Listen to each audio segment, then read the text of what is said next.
Welcome to Technado with Don Pizzette, featuring sysadmin expert Don Pizzette, security specialist Daniel Lowry, and Peter.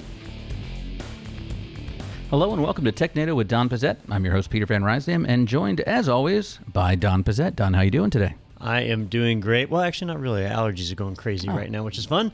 But, getting into the holiday season and our stretch of exciting and different podcast episodes we got lined up. Aren't allergies more of a spring thing? Apparently, not for me. I don't know. Maybe it's special allergies. Very nice. All right. And Daniel, how are you? Just contemplating how you just lie to our listeners every time you say, as always, with Don Pizzette. That's true. Fat ball of lies right there. It's always a special occasion when Don joins us on his own show. Yeah, it's nice. I want to thank you for that. And we are joined today by a special, is that fair to say, special guest? I'll approve. Okay. We have a special guest today, Rob Rastovich, who is the CTO of ThingLogix. How you doing today, Rob? Very well indeed. Thanks for having me, guys. How is it? You're in like the other corner, right? You're up in Oregon? I am in the great state of Oregon in a little town called Bend, Oregon. Oh, Bend. Okay. Is that because like the river has a bend? Or Now I'm really impressed because yes, that is exactly why it's called Bend, Oregon. How did you know that? It was honestly a guess. I assumed there was a river. There's actually a river that runs through it, and it's where the river bends, and that's how they call it Bend, Oregon. Perfect. We're teaching people. Today we learned. We did. I couldn't tell you what river. Or, let me guess. I don't know. You're on a roll here. Might as well go. Is there the like Snake River? There is, but the wrong part of the country. I was just going to say, can we get that? The more you know. Yeah, we'll add that. We'll add that in post. It was there. You just didn't notice it Okay. because it was added in post. All right. Well, let's get to know a little bit more about Rob. Not as much his geography, but about what he does and his IT journey in our first segment, which is rapid fire questions. Who do you work for? What's new? Who are you? What's happening? What's wrong with you? All right, Rob, in this segment, we are going to rapidly fire questions at you. You'll see a timer appear on the right side of the screen. You'll have approximately 1 minute to answer each question. If you take too long, Peter will buzz you. And we'll move on to the next question. We'll rotate around through each of the hosts, and we're going to start with Peter. All right. So I mentioned that you are with ThingLogix. So can you give us kind of just an overview of the company, what you guys do there? So ThingLogix is an IoT services company. We were actually born out of another company that we started called Telemetry, where we had developed an ingestion layer of IoT data, and we sold that to Amazon. So what is today known as the microservice as AWS IoT was the technology that Amazon acquired from us. And then ThingLogix was born out of that technology to provide professional services around developing IoT projects for the enterprise. All right. Now, I know just a few years ago, IoT was the innovation, but you've said that IoT allows people to further innovate. So what is it about the IoT platforms that I think now have kind of become commonplace that's allowing people to innovate differently than they could before? Well, I think it's the time to market, right? So we have got, what we've done at ThingLogix is built a platform around a IoT solution. So the way I like to describe it is what Salesforce did for CRM, ThingLogix has done for IoT. So in other words, I'm sure Mark Benioff and Parker Harris were sitting around one day and they go, you know what? I got an idea. Everybody's building a database and they're calling it accounts and contacts and leads and opportunities. Why don't we just build that and give that to them so that they can innovate and, create CRMs quicker. So we took a page out of that playbook and did the same thing for IoT. Everybody needs these common building blocks. So why not give that to them so that we can get real, innovative solutions to market quicker? That's actually kind of cool. And now my question is going to bring it back a little personal, right? I know we were trying to get away from your Oregonian history here, but from what I understand, you actually run a cattle ranch out there as well. Do you get to innovate in IoT into cattle ranching? Or how does that work? What's the deal? Yeah, and I get that a lot. Like, wait, you do technology and cattle? You have drones. must be kind of schizophrenic or something. Yeah. But ironically enough, IoT and agriculture is actually one of the biggest use cases for IoT. And the ranch I live on, it's 102 years old. I've been here. We're the oldest ranch in Deschutes County, the county I live in, Bend, that is still owned and operated by the original family. So we have cattle in our town. There's a lot of beer. I don't know if you guys are craft beer drinkers, but Deschutes Brewery is a big brewery. So we pick up the mash, the spent grains from the breweries, and we feed that to the cows, and then we sell it back to the pub. So when you come to Bend and you have a burger and a beer, you're eating a burger raised on the beer you're drinking. That's kind of well. Cool. in the IoT world, I wanted to create that same kind of thing. So we actually are creating smart corral systems, whereby, the corrals can open and close gates based on, the cow that needs to go to market. Because the cow that goes to market today is the slowest one, right? The one that you can easily catch. That's not necessarily the one that should always be going to market. So we are actually using IoT on the ranch. We actually used it a couple of years ago. We grew industrial hemp, and we'd use image recognitions to recognize male plants, which you don't want, in your hemp crop. So, yeah, agriculture is a big use case for IoT. We are learning a lot of interesting things today. I want to do a whole show just about that. Yeah. I mean, it takes the guilt out of it that, I didn't kill that cow. That Raspberry killed the cow. But what can I do? Well, and you don't want male hemp plants. Yeah. So, yeah. No, you don't. I learned some of that in Narcos, but so a term that I saw on your website was AIoT, which we're mixing AI and IoT there. So what exactly does that mean? I know it's like a partnership with IoT and artificial intelligence. Yeah. So IoT has kind of become this buzzword, right? That means everything from, if you can put a graph on a web page, it shows you, how the temperature is going up and down. It's IoT. It could be firmware that goes onto a device that chirps up MQTT data.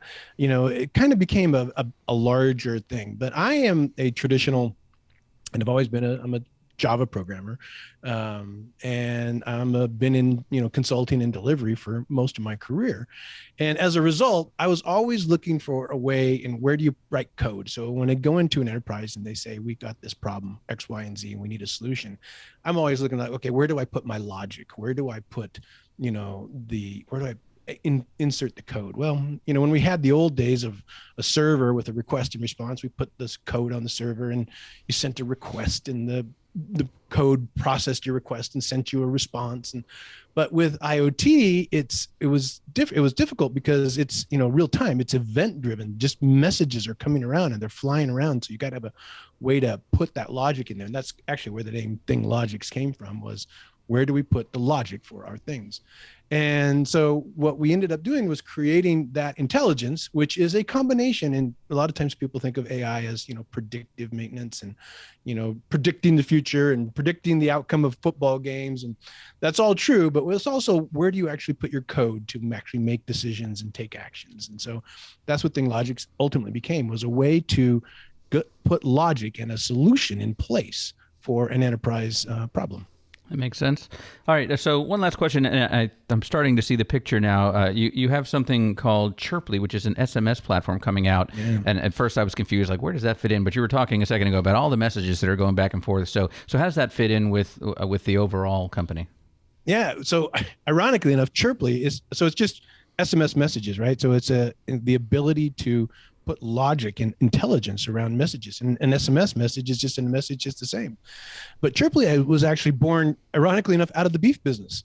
So I sell, from on my ranch, I actually sell the beef to local consumers. And I was doing the traditional stuff. I was doing, sending email marketing and, pushing people to your website and having them order online. And the response rates on emails are, less than 1%, and it takes a long period of time, and phone calls require people to answer them. And so one day I decided I'm just going to get rid of that. I'm going to do nothing but SMS messaging. So I threw away all the email addresses, and I used our platform to, instead of send a message to a device, I sent a message to a consumer. And that, when we started doing that, my response rates for product went from like 1% to like 20%.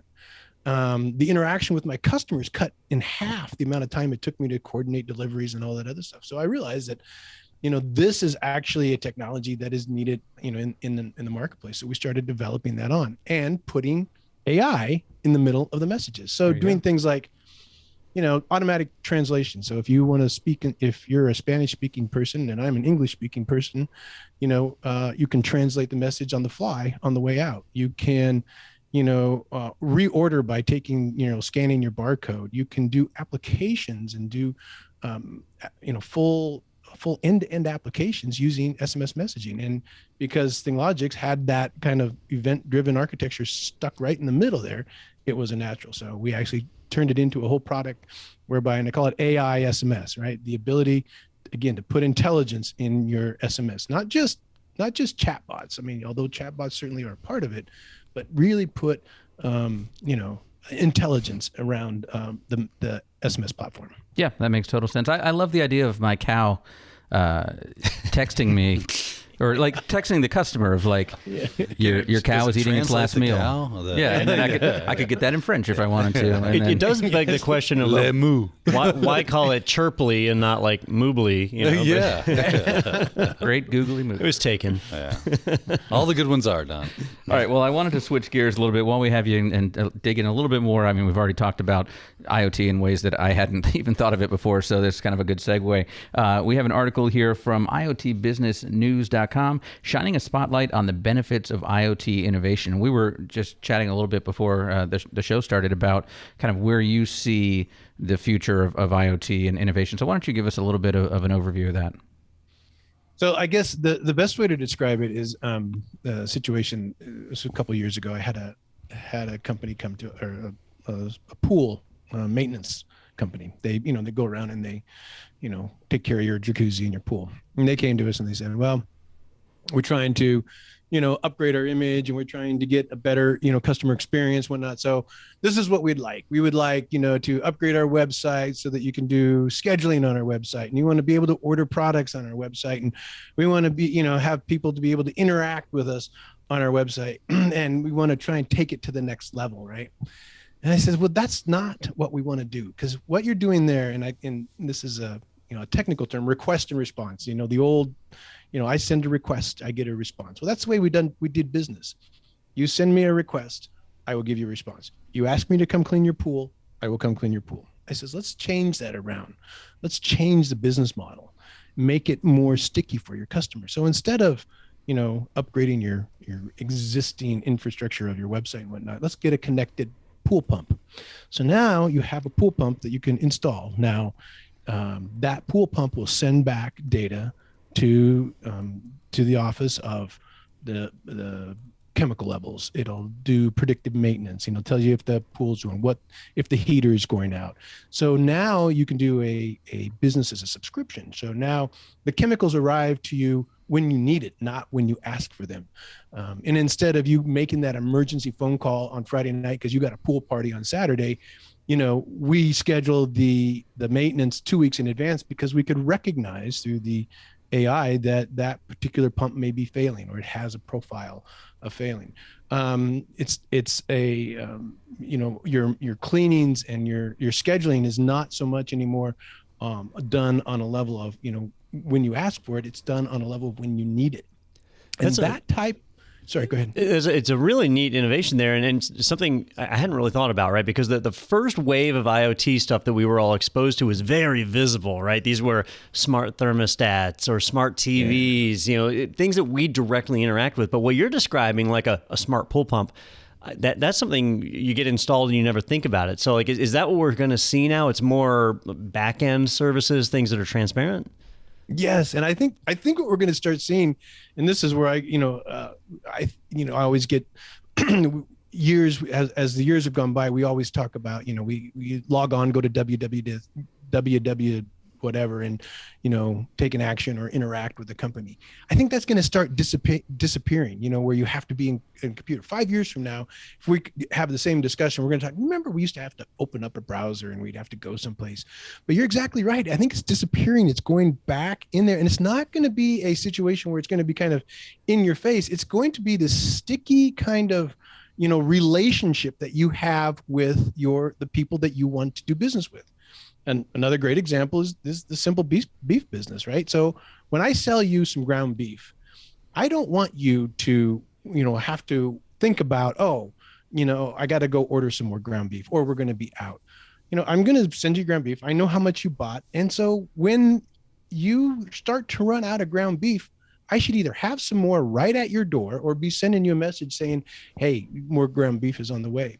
Just like that, you'll start seeing these business models where we are subscription based, where event based businesses is really where things are headed. And I mean, you think about what was possible in the late 90s, because I went through the .com boom. Amazon was not possible before, obviously, the internet, right? We couldn't have been ordering all this stuff the way we did that, the way we do that on Amazon. Well, now we have this innovation where it wasn't possible to do these subscription-based things before, but now it is. And I think business is still having a tough time trying to get their head wrapped around how they do that. God, I just can't imagine coming outside and there just being ground beef ready. Like it knew before I knew. With cannabis and, hemp. Sure, the hemp and all that stuff. I got to move to Oregon. Well, one thing I keep thinking about, every week Daniel finds some way to scare the crap out of us with IT security issues and things. Mm-hmm. And, we do hear about IoT devices getting compromised, and sometimes they don't get updated. They didn't have good secure coding practices in place when they were developed because they were rushed to market. There's a lot of negative press around security and IoT. If it's a device I don't even think about, like I'll go with the pool pump again, because it's not even in the house. It's outside and it connects via Wi-Fi. We don't even think about it. A device like that could be compromised and we're not even aware. So how is IoT innovating in that space as well? Are there new ways that they're securing the devices? Yeah, and that's always been, that was been since day one. We've been trying to figure that out. And there are horror stories out there about, people going into a hotel and compromising a device and being able to turn all the lights on and off around the hotel. My favorite story about that was a rental car company made an IoT device that you could get your phone and, unlock the car and it would start the car. Well, this older couple was out, where there was no Wi-Fi signal, and they got out of their car to take a picture and they couldn't get back in, and there's all kinds of those stories that go around. So yeah, security has always been, the number one issue. And we have put in place not only just best practices, but it continually gets better and better. I remember, again, going back to the .com boom, the first website I put up, I tried to convince this company. I go, hey, people are going to buy stuff online. It was a tool company. I go, there's no way they're going to buy anything online. I mean, nobody's going to put their credit card online was the thing back then. Well, they did. And, is it going to be secure enough? Was it secure enough day one? No, probably not. I remember it's using not secure enough now. Yeah. I remember the early days, like using a credit card online without SSL. That would be crazy now. I remember at my old job, we did e-commerce, and we worked with a large restaurant chain that I'm sure is all over the country, and we were helping them do their gift cards, and you could order steak knives and things like that. And we were getting a tour of their office, and we said, all right, so where are you storing the credit card data right now? And they're, come over here. And it was a room of file cabinets, and they were printing out all of them and just putting them in the file cabinet. Just not smart. The world changes. Yeah, hopefully. Well, I wanted to ask you, I know you are involved in a podcast of your own, because we've just scratched the surface here. And so if people want to hear more about all this, tell us about that podcast a little bit. Yeah, so ThingLogix, we run a podcast where we, kind of just, chat about some of these innovations, that are happening, like we were talking about, what the future of business is and how businesses can capitalize on this and move forward. And it's not just, and it's funny because it's not just IoT. IoT was kind of our excuse, because we always thought, devices we're going to start talking about, but really it's not just the Internet of Things, it's the Internet of everything. The new UIs that we have, you got, Alexa, Google Home, the SMS messaging, the way that we're interacting with the internet, if you will, is changing. And so we just talk about some of those opportunities. And we've always been, we started ThingLogix right after the acquisition, which was, I think, in 11 or 12, and was always, pushing on how to do these things. And I always say we have developed a solution for a problem that most people don't know they have. And it's kind of fun, right? But it's not always profitable to be out on the bleeding edge because it hurts sometimes. But right now, I think even with the pandemic, you've seen there's been more and more of adoption of this stuff. And we have an office in the Middle East, in Dubai. And over there, the adoption of IoT and new ways of doing business has even been much quicker than it is here in the States. So what's that podcast called? It's ThingLogix's. Okay, just called ThingLogix. Okay, cool. And ThingLogix.com is the website. That's Logix with an X. So be sure to check that out, and you can see all of that. And we mentioned Chirply. That's not out yet, right? That's coming soon? That should be out in the next couple of weeks. It'll have a managed package connecting into Salesforce plus its own UI. So when you want to start, connecting, your sales organization through SMS and being able to put intelligence around messaging going out to your customers. It'll be part of that. So it should be out in the next couple of weeks. Very cool. And just so you know, I'm not crazy. I looked up the Snake River runs down the border of Oregon and Idaho through Hell's Canyon. So there's a Snake River out there. Because I was thinking there the is a farms, Snake right? River. Yeah, there's the Snake River farms with the Wagyu. Snake River. There's Snake River that's on the eastern Oregon, and the Deschutes River is right where what runs right through Deschutes. Bend. Sure. Yeah. All right. Well, we want to thank you so much for taking the time. We haven't talked about IoT in a while. We've been really security heavy, so that was cool to hear about some of those new things that are coming out, and appreciate you taking the time to tell us all about that, Rob. Well, thanks, guys. I appreciate you having me. Yeah, no problem. We're going to take a quick break now, and we're going to come back and talk about the news from this week. That's all coming up on Technado with Don Pizzette. Welcome to IT Pro TV, an e-learning company with thousands of hours of engaging video training for IT professionals, with fresh content added daily. What makes IT Pro TV stand out? It all starts with our edutainers, who create better than classroom experiences for training you look forward to watching. So an edutainer is someone who takes a topic, an educational topic, and makes it more fun, enjoyable. My vision for IT Pro TV was to make the product that I wish I had when I got started. The dashboard is great because you can actually pick up right where you left off. You can also end up seeing new courses that are available to you, and with a membership, you have access to a variety of study tools. Follow along with virtual labs and test your skills with practice tests. And unlike traditional training, you aren't handcuffed to your desk. Sure, you can watch from there or from your couch with Apple TV and Roku apps, or from anywhere with mobile apps. The training is even available for download. If you're ready to watch and learn with the IT pros, check out the flexible membership choices online today at www.itpro.tv. All right, welcome back to Technado with Don Pizzette, and thank you so much to Rob for joining us. And I know you guys were learning. I was just getting hungry that whole time. Every example is beef. I need a steak burger so bad I can taste it. I love the examples. Beef or the jacuzzi. Yeah. That's where I eat my beef. Yeah, I was going to say, if you can put those things together. I just have a giant, 2-pound hamburger. My jacuzzi is a sous vide. I've just got. It's all like au jus. I am cooked. Oh my God! Stop it! Stop it, Dan. Pretty sure this would fail like every health department check. I mean, if it's just you eating there, if you had a French dip and you were just dipping in your own jacuzzi, I am on board. That's tasty stuff. I'll look into that. Yeah. That's going to be in Sky Mall next year. I was just thinking of those jets after like 2 days of running it and let it cool off. Oh, the fat. Yeah. Yeah. I got to get the fat out of there. there. I got to get it out. I mean, yeah. They've got personal saunas in the Sky Mall. Why not a personal au jus? I need one of those old people tubs that you get in and shut the door. It fills up with au jus. Around you. Yeah. That's what I'm talking about. Yeah, because if I fall asleep, I want it empty on its own.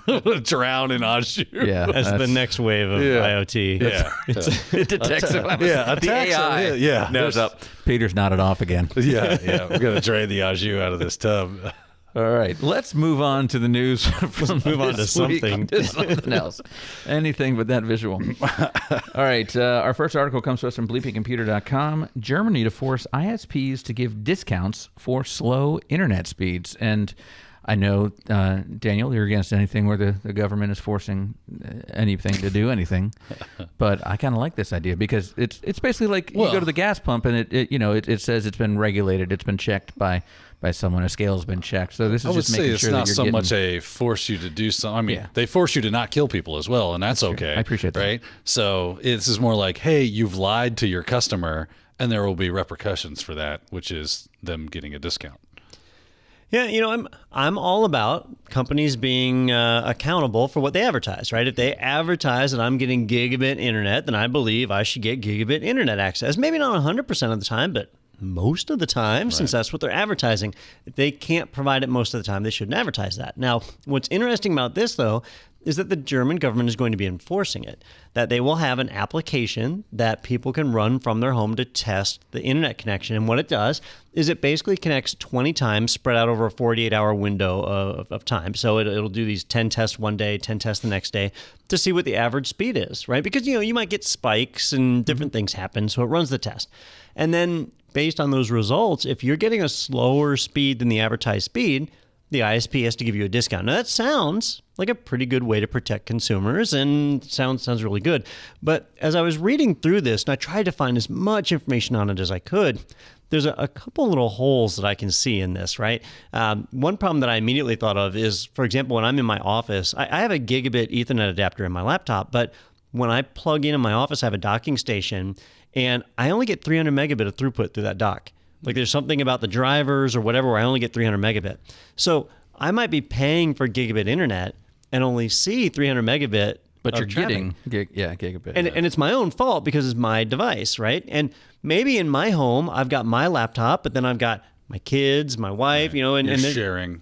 Right. So how do you effectively measure this without using the router? Well, or even on the opposite side of the fence, wouldn't the ISP be able to QoS to that specific server where they're testing? So anytime you made an outbound connection, they were like, oh, pull the brakes off of it, Potentially, let it rock. And no one would be the wiser. This is the country where Volkswagen was doing the That's same true. thing with their things. That's So right. that brings up the question I was going to ask, Don, because I got, the Eero mesh thing at home, and so that came with an app. And so, I would always just do my speed test on my laptop, and I'd say, "Wow, I'm paying for a gigabit, and here's what I'm getting," which is not that. But then I do the speed test on the router, and that's getting 900 and something. So, do you think they'll be testing at that point somehow? So Probably. they would have to, but in all the descriptions I've seen, this is actually tied to either an app or a software application you download and run on your own machine. And so I can see numerous faults with that. Yeah. This is one of those things where it sounds great. I totally support this, right? People should be held accountable to their marketing, right? So I agree with that.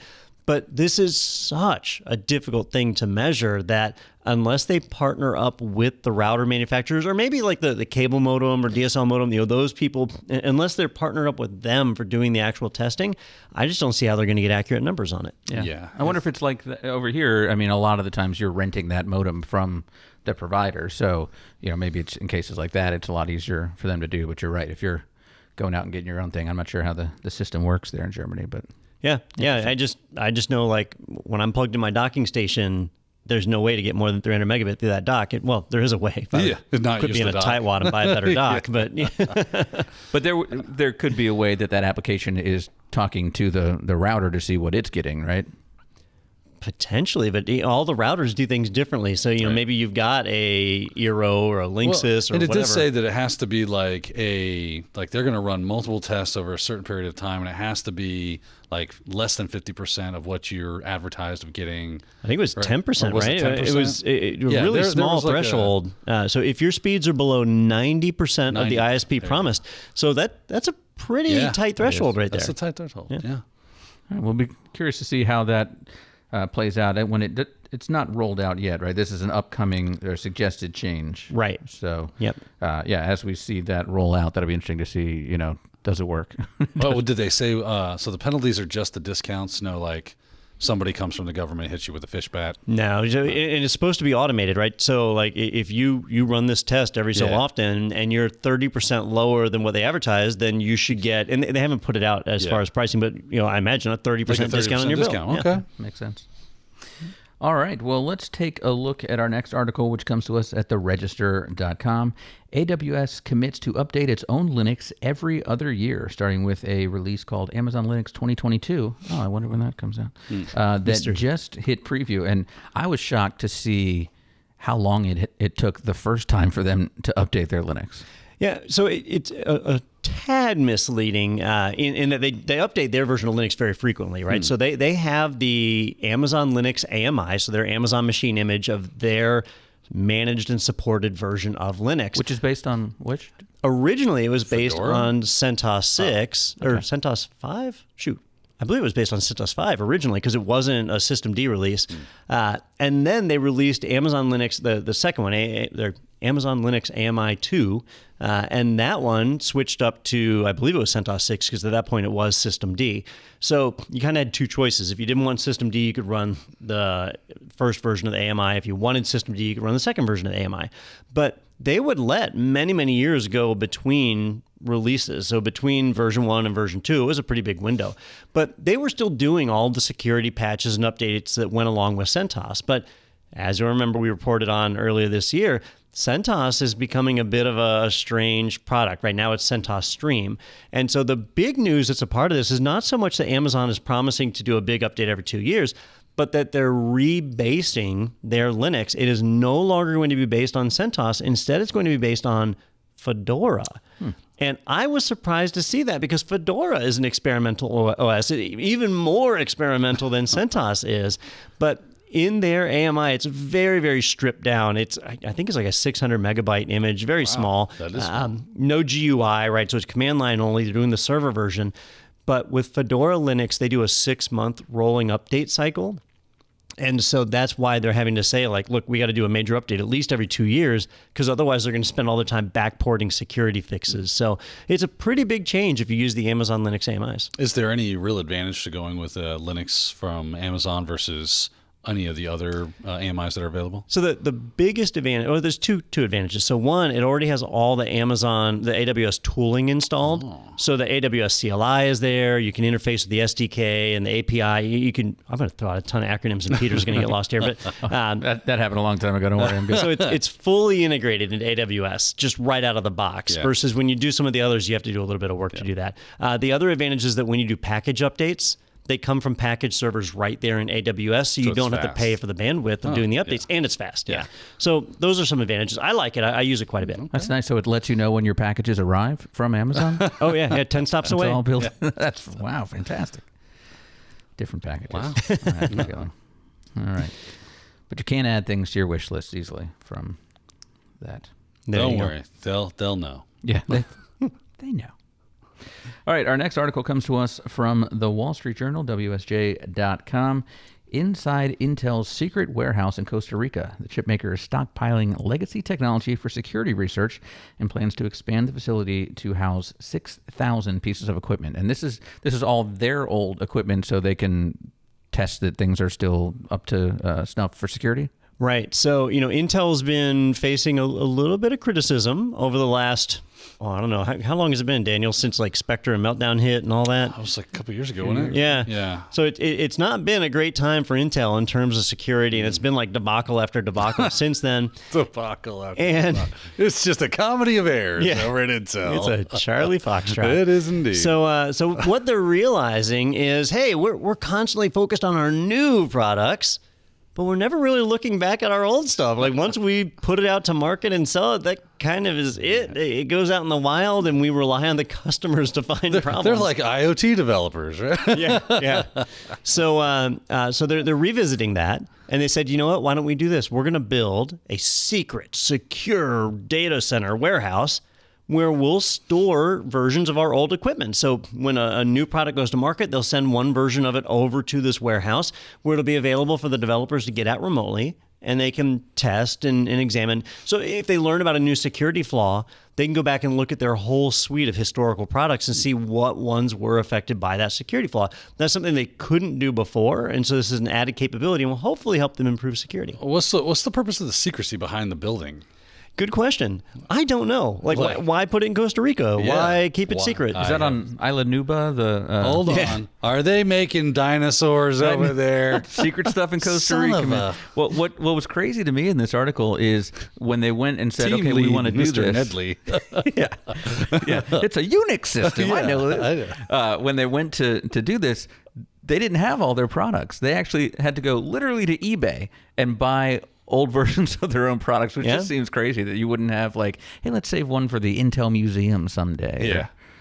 That was weird. There was a car dealer that went through that. One of the car manufacturers where they had like sold all of their version of a part and they had to go out and buy the part from third parties. That stuff happens. And Someone lost their job over that. But you got to think like the last one that rolls off the assembly line, put that to the side or Right. something. Like, and I think a lot of manufacturers do that, right? They'll now. Oh, say, wait. "Yep, there it is. I said gave it to you." If Daniel says doo-doo, I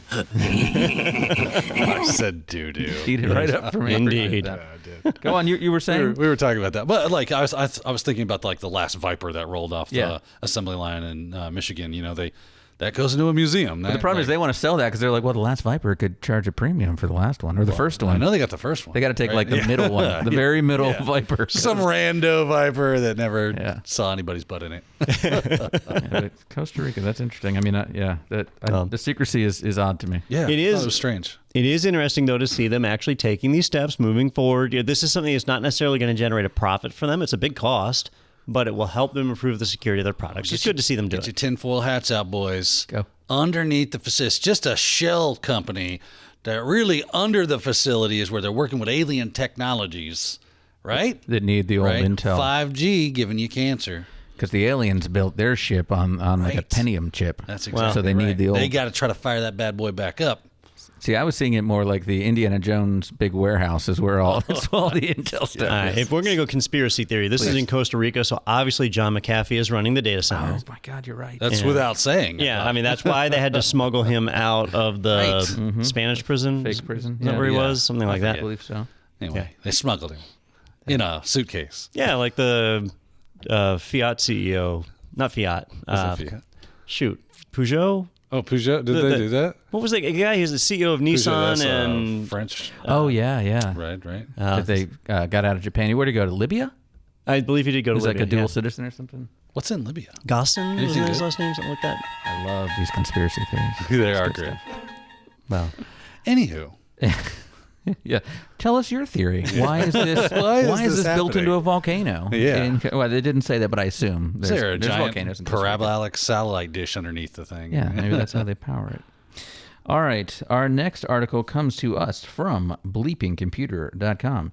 New Linux malware hides in cron jobs with invalid dates. I almost said invalid dates, which would be weird. It's a whole different article. But Can't get out of bed. so when we say invalid dates, we're saying like February 31st is the example they use. So my question is, how does this actually fire then if it's never set to fire? that is actually a really good question. So I'm impressed. I decided to read the articles this week. I decided to read. So for someone who professes they don't know much about Linux or cron, I imagine. Never heard of that. So cron, if you're not familiar with it, does run scheduled jobs on Linux. And so you put in a series of commands, you set a date and time for them to run, and it runs them. That's very exciting. Well, what's going on is there's a malware that hides its payload by creating a cron job with the payload and setting an invalid time on it, like February 31st. So February only has 28 days, and a leap year you get 29. So it never has the 30th. They go the extra mile for the 31st. In case they add one. Why bother doing that? And the reason's kind of interesting. So first off, by setting an invalid date, it never runs. And so that means it never generates an error. It's able to sit there in the cron tab file, the cron table. So it sits in the cron tab file, never gets called, never generates an error. So most people wouldn't even notice it. And if you interact with your cron tab using tooling from the command line, you might not ever actually view the whole file and just never see the job. That's very possible. But it's not that they want cron to run it for them. They just need a place to store the code where anti-malware software won't find it. Most malware software ignores the cron job file because cron jobs a lot of times will be using sudo and doing things at administrative levels, and they just kind of ignore it, skip right over it. And so if you obfuscate the text, stick it in that cron tab file, it's kind of like a safe storage, and now you can have other scripts that just reach out to the cron tab to pull the data and run it. That was very good, Don. Yeah? You read. So I had a question for you on this, Daniel. Okay. Does this count as fileless? Because they did describe it as fileless malware, even though you're writing to the cron tab. So yeah, there are multiple different types of fileless malware. Some of them, actually, a lot of them, actually, there are files. But those files aren't necessarily malicious in nature. They reach out and grab another stage, and that stuff is all done in memory. right? So once you fire off the non-malicious script, then it's now loading it itself up in the memory, and it's starting, okay, well, I need another file. Let me reach out to the network and grab that file. It's all getting done here. They're not actually making a copy and writing it to the disk. It's just reading it in to its memory space, seeing what it's supposed to do, and then executing those commands inside of memory. So that's why they're calling it fileless, because there are usually some stager file that does exist. That's correct. Right. I think the German government should regulate this. And for every file that your fileless malware writes, you should get like a discount. Yeah. And what's funny fileless. is like I was reading more about this malware, and it uses a technique that I use a lot to gain remote access into systems because, living off the land techniques are fly under the radar kind of stuff. So it's operating under port 443, and it's using the Linux operating system's capability to do TCP over files to make that happen. So it just opens a port and says, this is the IP I want you to reach out to, and this is the port that it's on. And Linux does that innately. You don't have to have any special thing. You don't have to compile any programs or do any of that. You just have to say, hey, read and write into this file descriptor, and there you go. Now I have access to that system. Well, they have dubbed this the Cron rat attack. Cron for the cron job and rat for remote access Trojan. Yes. Right. Which in this case, absolutely. Yep. Also sometimes known as Remote Administration Toolkit. They ran their cron tab through VirusTotal, and the results they got back were a little bit startling. They got 12 antivirus engines that just were not able to analyze the file at all. Wow. And then 58 of them, they gave it the green light. Yeah. So 0 detections. That's pretty scary. That's the great thing about fileless malware. I say the great thing, right? For people that are creating fileless malware, that's great for them. And it's living off the land techniques kind of all rolled into one, because all that stuff is allowable. It's safe stuff. It's approved things. And that's why those systems are like, yeah, it's Linux stuff. It's just a bash script that's trying to do things. So what's the big hairy deal? So in theory, what happens here? Do the antivirus companies just go and say, okay, hey, this is something we need to scan for now. We need to look at dates in the cron files, or? It depends. That would be difficult. I mean, I guess they could create a signature for that in some way, shape, or form. Maybe looking for specific obfuscations, right? You have to because a lot of the code was obfuscated. Yeah, it was base 64 encoded. Yeah, compressed. So they would have to intentionally try to decompress. Yeah. It's fun, right? So this is why nothing is safe. This is why we can't have nice things. We can't have nice things, right? Especially the things your antivirus says are safe. Right. Those are the ones right. to worry Because about. it's like I would have to be able to decompress this file and then de-encode the file, which isn't super difficult, but it would have to know that that's what's up, right? In your cron job, it would have to be able to recognize, oh, this is base 64, which you can do, but that's not typical to a scanning engine. It's just looking for file signatures, and that would be the difficult part of this. So what would probably be better here would be to implement a process where you audit your cron tabs. Correct. Right, for the system as well as your users. So anytime somebody adds a cron job or a cron tab changes, you have logs that represent that. You could probably catch this heuristically. You could probably say, hey, this is a known malicious domain. This is a known malicious IP range. And you could sinkhole that action or create some sort of alert through your IPS to say, hey, we're reaching out to some known domain that is bad. And then we'd have to stay on top of that with our antivirus solutions to say these are known, because they're just going to update it, right? Yeah. As soon as their IP block gets busted or a domain gets busted, they're going to go grab another one and they're going to fire it up. They're going to change the script and receive it again. And you couldn't just search for February 31st because they could potentially do infinite number. It could be the 32nd month of the year. Technically, you could have accidentally done that, and then you get false positives. I mean, that's unlikely. Yeah. That might be a really good way, a signature to detect that, is to say, no one's going to be setting February 31st, at least accidentally, and at least you get popped by your antivirus to say, hey, you made a mistake here. Fix your script, and you can go fix your cron job. So at least your cron job will run if you did it accidentally. Weird. Okay. Well, this will be. Well, luckily I don't use Linux, so I think I'm safe. Right? You have a MacBook, right? Yeah, I'm safe. Guess here, what? Right? It runs cron. Yeah. Son of a. Actually, they use plist now. They don't have cron on them anymore. Plist. So it doesn't It's run all all plist on Mac OS. Yeah. I already played the Beavis and Butthead. So. Yeah. Well, Yeah, trust me, I ran down that rabbit hole one day. I was like, where the F is cron? This plist action is stupid. Interesting. Well, that's a. I mean, These hackers are smart. We should hire them at the other companies, the real ones, to do things. So I went on the dark web the other day and looked at a hacker for hire, and he was like, "Yeah, I'll do a pen test for you, or I'll ruin someone's life. I don't care as long as you pay me." Yeah, I still call it a pen test. He is coin operated. Nice guy. All right, let's go ahead and look at our final article for the day, which is from the segment That Makes No Sense. It make no sense. It make no sense. It make no sense. What you talking about, Willis? All right, this one is from Unite.ai, Why Adversarial Image Attacks Are No Joke. And Don, I assume that this makes no sense to you for a different reason than it does to me, which is not understanding the words in the article. But this is was confusing. That. So can you give us an overview here? All right. So it makes no sense for a few different reasons. So one, this is a novel type of attack, something that I was not familiar with and hadn't even considered until now. So I thought it was really interesting. Wanted to talk about it here on the show. Basically, some security researchers demonstrated a type of attack they could perform against facial recognition systems where by holding a picture of a flower, they could be identified as Barack Obama. Yeah, of course. He looks, I've always said, he is a beautiful man.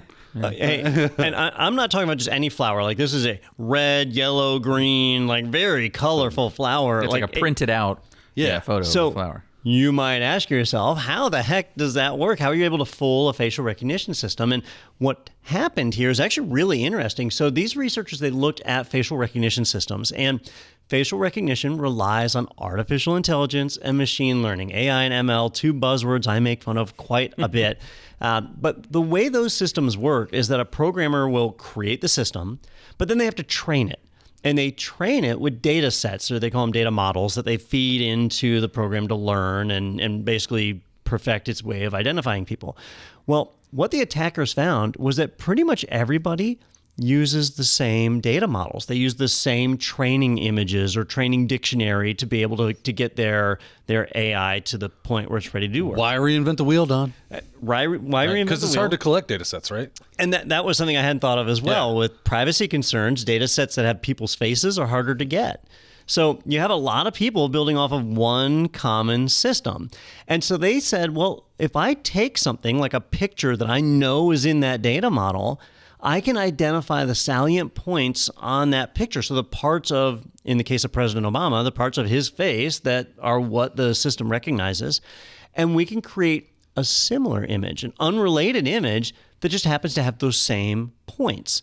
And so they created a generator that would take pictures of flowers or seashells or just about anything and apply that data mask to it. So it still looked like a flower, but it just happened to have certain contour lines in it that would match up with someone else's face. And so in theory, they could make a shirt or a hoodie that had this flower on it. When they go walking through the airport, the facial recognition systems would think that it was President Obama, not them. That would be funny if you got a hold of his phone and you're like, oh, there you go, a little picture of a flower. See, I'm not doing anything bad, but I'm in his phone. Yeah, and I don't mean they have to hold the flower over their face either. Like, they could have it right on their chest. That was the weird thing. Yeah, it said in the article, like, even the fact that it was over your abdomen didn't tick the thing to say, hey, maybe this is weird. Maybe, Barack has got some weird magical powers. He can drop his head down to his stomach. Maybe he's on the monkey bars and he's upside down. You never know. Well, and what they found there was that the more times they trained on the data model, the more the system fixated on the face or what it felt was a face. And it excluded everything else because it was trying to be as accurate as possible just looking at the faces. And so when it looked at them, it was identifying two faces, right? A top and a bottom one, the flower directly matching one of the hits in the database. And so it picked that over the actual human's face. That's funny. Yeah, really, really impressive. So it begs the question, like, if countries, businesses are investing heavily in this facial recognition and hoping that maybe that will replace other types of security, if there's an attack that can be pulled off like this with a T-shirt, then we got a real problem. I mean, we were kind of just joking a second ago about getting into Barack Obama's phone, but that is where the real security concern comes from, which if we're trying to replace things like passwords with facial recognition. Yeah. And all I have to do is wear a T-shirt and it goes, oh, you are the right user. Come on in. There's body warmth, the whole 9 yards, right? This could be pretty dangerous for them. Yeah. Yeah, that's what confused me because I didn't get the attack portion of this. That I could just kind of mess up this software. But now seeing those examples you give, like the places where they're using that for security, like so you someone would say is it now does make sense. it makes sense to me. Well, does it make sense to you? The interesting thing to me here, the part that didn't make sense until I learned more about it, was this isn't a software flaw. This isn't like a misconfigured firewall or an exposed database. This isn't something like that. This is just the fact that everybody's using the same data model, right? And the attackers now know that. So the solution is not like more secure coding or whatever. The solution is using a diverse set of data to train your AI. Otherwise, you end up with AI that can be tricked very, very easily. So it's a whole new attack vector that had never even occurred to me. But it does kind of bring up some other points that maybe could be addressed in the software. If you detect two faces, there could be a reason. A face is normally on top of these things called shoulders and maybe other kinds of things. If you're doing facial recognition in a crowd, that's what you're going to see. Lots of heads. Yeah. Right. So I think you're going to see a lot of card counters in Las Vegas now at the blackjack tables in floral shirts. Yeah. You're like, man, that Obama's still out here gambling. Man, he is killing it at the blackjack table. None of these card counters have come back, so I guess we're safe. Crazy. Yeah. All right. Well, wanted to let you know about a couple things. Hey, the 12 days of IT from IT Pro TV just started a couple of days ago, and we are on it's day 4 today. So far we've seen the Rubik's Connected Rubik's Cube that you can play online and have some fun there and time yourself on speed cubing, things like that. I've seen an Anchor travel hub, an Anchor battery pack that's massive and can actually charge a laptop, and just today the Razer Naga Pro mouse, which is really cool. It has like these little things you can pop off the side and change out for different games or different applications. A lot of fun, and there's a lot more coming. Well, I guess there's 8 more coming at least. So we're going to be giving those away. So head over to itpro.tv/12 days. You can sign up to win any of those, and all of them. Probably not. Sure. Can you win all of them? No. We've got AI that makes sure you're a different person. That's right. And that's how that works. Just get your flower pictures out, ladies and gentlemen. Yeah. Oh, wait, damn it. Also, want to let you know about a free weekend coming up from IT Pro TV. It's December 11th and 12th. It is our DevOps. It kind of focuses on Python.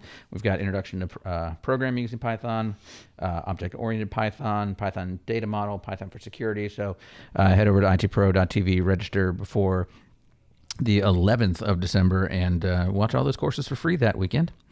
And webinar coming up on the 9th of December, the most in-demand IT jobs for 2022. You can prepare for your next career opportunity. Perfect timing if you're looking to make a change in the new year. So check that out. That's Thursday, December 9th, 2 p.m. Eastern Time. itpro.tv/webinars where you want to register for that. And finally, head over to technado.com. Tell us your theories about why Intel is putting all this tech in Costa Rica. You can see the latest episodes. You can submit other feedback. You can also click the big orange button that says sponsored by IT Pro TV, and you can see all the great features available at IT Pro TV and get a 30% off coupon code for the lifetime of your personal membership. Also request a team trial if you're part of a team, 2 or more people, and want to get some discounts there and have some other great features available for teams. That's all over at technado.com, so check that out.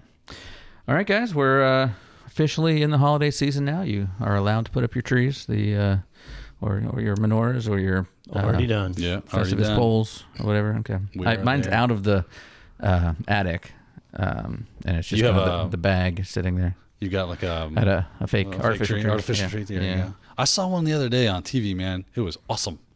I'm a real tree person. Mm-hmm. But if I was ever going to switch, it would be this one tree. What made it was all like, had the fiber optic stuff and everything. But cool. The way it was stored it was like a convertible. You flipped it and then it was done. You just it was like this rotating transformer of a tree. Wow. It was like, I want the Optimus Prime tree. Yeah, Optimus tree. Oh, check that out. Fiber optic, so it's got like really fast connection then. Dude, yeah, super saucy. Yeah. Super awesome. All right. Well, thank you all for watching, and we will see you next week right here on Technado with Don Pizzette.